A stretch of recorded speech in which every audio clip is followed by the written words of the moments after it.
ఈ దేశంలో దంపతులు ఎడమొహం పెడమొహంగా పడుకుంటే గాలి కూడా సహించదు. నాకు చదువుతుంటే అనిపించింది, ఈ దేశం గాలే ప్రత్యేకమైందిరా బాబు, మలయపు గాలి అన్నారు. ఇప్పుడు అర్థం చేసుకోండి, మన వాస్తుశాస్త్రంలో దక్షిణ వైపున తెరిపి ఎందుకు పెట్టమంటారు. మన దక్షిణాన కేరళ ఉంది, అక్కడ మలయ పర్వతం ఉంది, అందుకే మలయాళం అనే భాష మలయ పర్వతం నుంచే వచ్చింది. మలయి అంటారు వాళ్ళు. అక్కడ మంచిగంధపు చెట్లు ఎక్కువగా ఉంటాయి. దక్షిణ వైపు నుంచి మంచిగంధపు చెట్ల నుంచి గాలి వస్తుంది కాబట్టి భారతదేశంలో సాధారణంగా ప్రధానంగా దక్షిణ భారతదేశంలో దక్షిణం వైపును తెరిపి పెట్టమన్నారు. దాన్ని తెరిపి పెడితే ఏదో శుభం జరుగుతుంది, అశుభం జరుగుతుంది, ఈ పిచ్చి నమ్మకాలు అనవసరం. గాలి వస్తుంది అంతే. ఇప్పుడు ఇంకా దానికి మించి అపార్ట్మెంట్లు కట్టేయడం వల్ల ఏమీ గాలి రావట్లేదు. వాడు వదిలేసిన గాలి మనకు వస్తుంది, కర్మ. మంచిది. ఇంత వాతావరణంలో ఇలాగ మొత్తం భవనాల మీద భవనాలు కట్టేస్తారని ఊహించి వాళ్ళు వాస్తుశాస్త్రం రాయలేదు అక్కడ.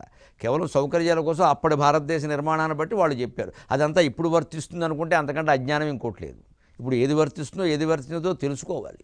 నువ్వు ఇప్పుడు దక్షిణ వైపు తెరిపి పెట్టినా ఒకటే, పెట్టకపోయినా ఒకటే. ఎందుకంటే పక్కన గోడ కట్టేసి మొత్తం ఇంకో 5 అంతస్తులు ఎవడో కట్టాడు, ఏమిటి వచ్చేది గాలి, ఎక్కడి నుంచి వస్తుంది? దానికోసం దక్షిణం తెరిపేందుకు ఏం పెడతావు అక్కడ, ఏముంది? ఇది అందుకోసం పెట్టి దాని సెంటిమెంట్లు పెట్టుకోకూడదు. ఈ తెరిపి పెట్టకపోతే ఏదో జరుగుతుంది, ఈశాన్యం పెడితే ఏదో జరుగుతుంది, దానికి మన జీవితానికి సంబంధం లేదు. కేవలం ఆరోగ్య సంబంధ విషయం అది. సౌకర్యం, గాలి, వెలుతురు, ఆరోగ్యం, అంతకు మించి వాస్తుకు మనం ప్రాధాన్యం ఇవ్వక్కర్లేదు. జీవితంలో శుభాశుభాలకి, పెళ్ళిళ్ళకి, ఉద్యోగాలకి, డబ్బు రావడానికి పోవడానికి వాస్తుకి ఎటువంటి సంబంధం లేదు. కేవలం గాలి, వెలుతురు, సౌకర్యం, మహా అయితే ఆ గాలి వెలుతురులను బట్టే అనారోగ్యాలు, ఆరోగ్యాలు, అంతవరకే. దానికి ఇంజనీరింగ్ విద్య తెలిసిన వాడు చాలు, కాస్త ప్రాథమికమైన వాస్తు ఉంటే చాలు. వాస్తు తత్వమే తెలుసుకోగలిగితే మలయపు గాలి తెలుస్తుంది. ఇంకా విశేషాలు ఇదివరకు చెప్పుకున్నాం. ఇది సర్వార్థదాత్రియే నమః అంటే మన ధర్మాన్ని మనం నిర్వర్తించగలిగితే అమ్మవారు మనకు అన్ని ప్రయోజనాలు నెరవేరేలా చేస్తుంది. సర్వార్థదాత్రియే నమః, సర్వలోకవశంకరి సర్వార్థదాత్రి సావిత్రి. 699వ నామం సావిత్రియై నమః. సవితృస్వరూపమైన నీకు నమస్కారం. సవితృస్వరూపమైన లలితాదేవికి నమస్కారం. సవితృ అంటే సూర్యుడు. సవిత, సవితారవు, సవితారహ అని ఉంటుంది ఆ శబ్దం. సవితృ అంటే లోకాలన్నీ పుట్టించే తల్లి. సవితృ, జనయితృ ఇవన్నీ ఉన్నాయి. ప్రసయిత, ప్రసవితృ అంటున్నాం, పుట్టించేది, లోకాలన్నీ పుట్టించేది కాబట్టి సావిత్రియై నమః.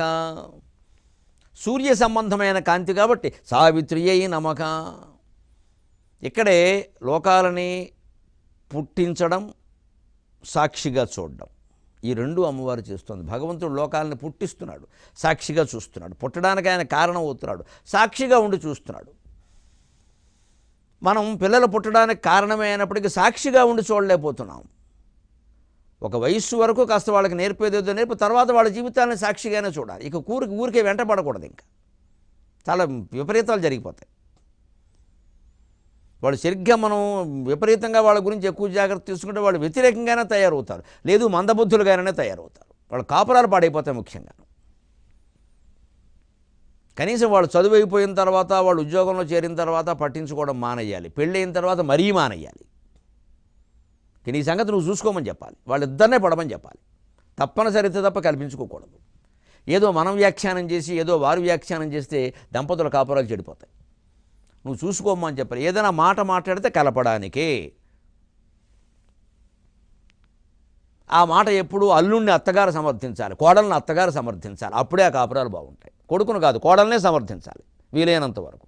ఈ అత్తగారు కూడా అల్లుడినే సమర్థించాలి, కూతుర్ని కాదు. అప్పుడే కాపురాలు బాగుంటాయి. సరిగ్గా అందుకు వ్యతిరేకంగా ప్రవర్తిస్తారు కాబట్టి కాపురాలు కూడా బాగుండవు. ప్రవర్తించడానికి కారణం ఒకటే, నేను నాది, అంతకంటే ఏం లే. అదే రహస్యం. ఎక్కడికెక్కడే నాది అనేది వెతికేస్తాం మనం. ఇందులో నాది ఏది, దాన్ని నేను సమర్థించాలి అంతే. ఎందుకంటే అది తప్పు. ఆ నాది అన్నటువంటి వ్యక్తి ఎవరినో కొడుకోనో కూతురనో భావిస్తున్నామో వారు తప్పు చేస్తే మనం చేసినట్టుగా భావిస్తాం. ఎందుకంటే రక్తం కాబట్టి. అంటే పరోక్షంగా చెప్పాలంటే మన అహంకారం ఏది. మన రక్తం అంత గొప్పదా? మన రక్తం ఏ తప్పు చేయదా? మనతో బంధం ఉన్నవాళ్ళే బాగుంటారా? మిగిలిన వాళ్ళు కూడా మంచివాళ్ళు కదా? అసలు ధర్మబంధం అనేది ఎందుకు ఆలోచించలేకపోతున్నాం మనం? అన్ని రకాల మర్మబంధాలు, కర్మబంధాలు పెట్టుకుంటాం, ధర్మబంధం తప్ప. అందుకే మనకి రకరకాల తగాదాలు, గొడవలు, ఎప్పుడూ చికాకులు, ఎప్పుడూ దుఃఖాలు, ఎప్పుడూ ఆందోళనలు. ఇది ఏమీ అక్కర్లేదనేటువంటి సంతృప్తికర వాతావరణం కనపడదు.